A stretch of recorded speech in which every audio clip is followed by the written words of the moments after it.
चाहे ऐसे कानून बना दिए गए हों जिसमें शरीयत के अंदर मदाखलतें हुई हों, तो ये जो नाइंसाफ़ियाँ हुई हैं उसकी एवज़ में आपने देखा कि हमारे देश के अंदर आसमानी आफतें कितनी आ रही हैं। 10-10 दिन में 2-2 तूफ़ान आ गए। हमने देखा है कि कोरोना के अंदर गरीब आदमी का क्या हशर हुआ है। और कई बार राजनेताओं के अजीबोगरीब बयान विवाद को खड़ा कर देते हैं, और इस बार समाजवादी पार्टी के सांसद डॉक्टर एसटी हसन के बयान ने एक नया विवाद खड़ा कर दिया है। एसटी हसन ने कोरोना महामारी के लिए मोदी सरकार के बनाए कानूनों को जिम्मेदार ठहरा दिया।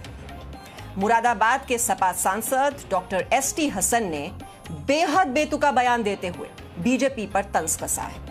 सपा सांसद ने कहा है कि पिछले 7 सालों में ऐसे कानून बनाए गए जिनमें शरीयत के साथ छेड़छाड़ की गई।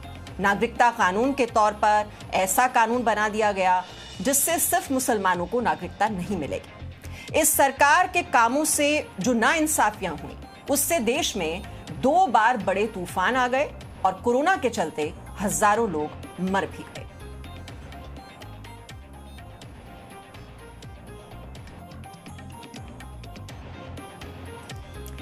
तो ये सपा सांसद डॉक्टर एसटी हसन का पूरा बयान हम आपको सुनवाते हैं। बहुत ही बेतुका बयान जो कि सपा सांसद ने दिया है, और किस तरह से जो आसमानी आफतें हैं उनको जोड़ दिया गया है शरीयत के साथ कि ये नए कानून बनाए बीजेपी ने, केंद्र सरकार ने, और उसी की वजह से ये आसमानी आफतों का लोगों को सामना करना पड़ रहा है। इन 7 सालों में जनता का जो हशर हुआ है वो मुझसे और आपसे छुपा हुआ नहीं है।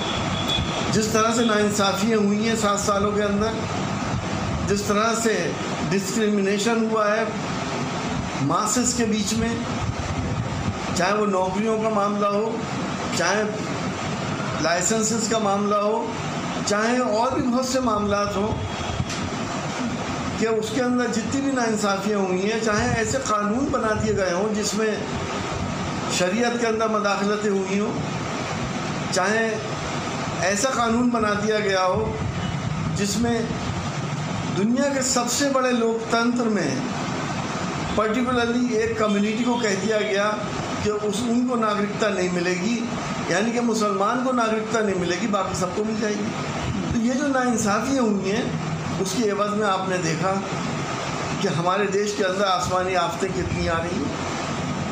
10-10 दिन में 2-2 तूफ़ान आ गए। हमने देखा है कि कोरोना के अंदर गरीब आदमी का क्या हशर हुआ है।